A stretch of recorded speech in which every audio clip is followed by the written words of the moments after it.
Shalom, selamat pagi Bapak Ibu dan Saudara-saudari. Sebelum kita mendengarkan firman Tuhan kita, mari kita berdoa.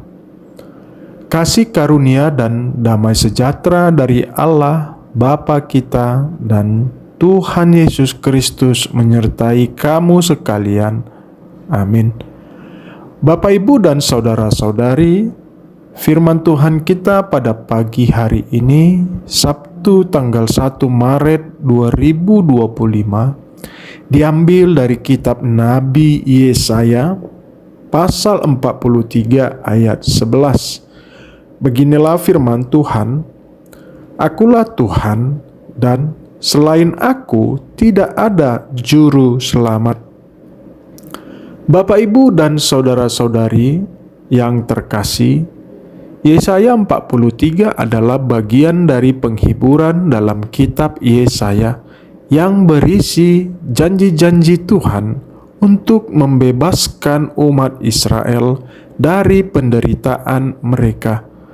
Pada saat itu, Israel berada dalam keadaan penindasan dan pembuangan di Babilonia. Allah berjanji untuk menyelamatkan mereka dan membawa mereka kembali ke tanah mereka. Dikatakan, "Akulah Tuhan." Pernyataan ini menggarisbawahi keberadaan Tuhan sebagai satu-satunya Tuhan yang benar. Ini menegaskan bahwa Tuhan adalah sumber segala kekuatan dan kehidupan, dan tidak ada yang setara dengannya. Dan selain aku tidak ada juru selamat. Ayat ini menekankan bahwa hanya Tuhan yang bisa memberikan keselamatan. Dalam konteks ini, istilah juru selamat mengacu pada Tuhan yang akan menyelamatkan Israel dari penindasan dan membawa mereka kembali ke tanah mereka. Ini juga mengindikasikan bahwa tidak ada kekuatan atau dewa lain yang bisa menyelamatkan umat manusia selain Tuhan.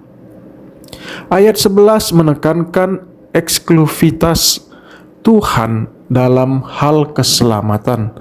Dalam banyak konteks, orang sering mencari penyelamatan atau perlindungan dari banyak sumber lain, misalnya kekuatan politik, militer, atau bahkan dewa-dewa bangsa lain pada zaman itu.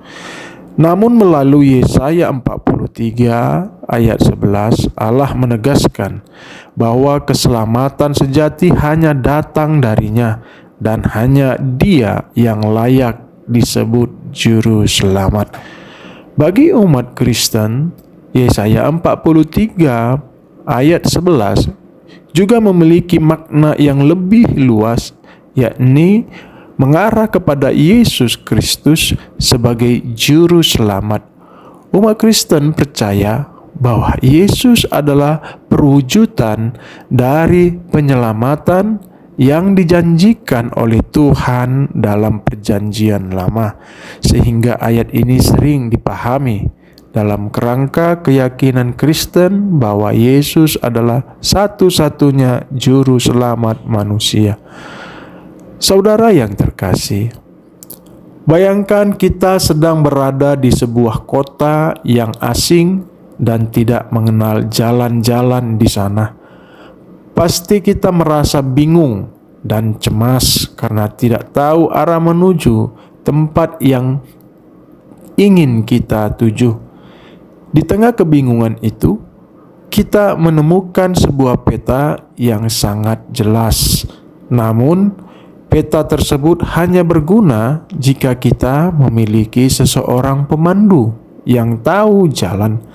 Tanpa pemandu, peta itu tidak akan memberi kita arah yang tepat. Begitu juga dalam kehidupan kita. Kita sering merasa seperti berada di kota asing, menghadapi masalah dan tantangan yang tidak kita pahami. Peta kehidupan kita adalah firman Tuhan.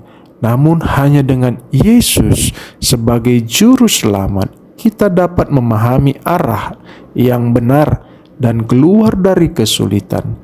Seperti peta yang memerlukan pemandu, hidup kita memerlukan Tuhan untuk memberi kita arah yang tepat. Di tengah kekelaman dunia yang penuh dengan keputusan sulit, kita diingatkan untuk mengandalkan Tuhan sepenuhnya.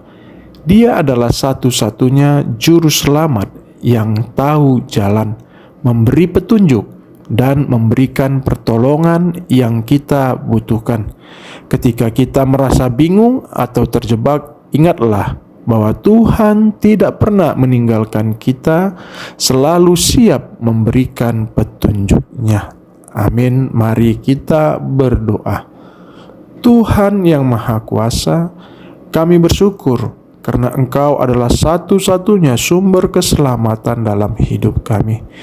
Terima kasih atas kasih karunia-Mu yang begitu besar, yang sudah memberikan kami keselamatan melalui Yesus Kristus. Kami berdoa agar Engkau senantiasa mengingatkan kami untuk selalu mengandalkan-Mu dalam setiap aspek kehidupan kami dan tidak mencari keselamatan di tempat lain. Bimbinglah kami untuk hidup sesuai dengan kehendak-Mu dan menikmati kedamaian yang hanya dapat ditemukan dalam Engkau. Dalam nama Tuhan Yesus Kristus kami berdoa. Amin.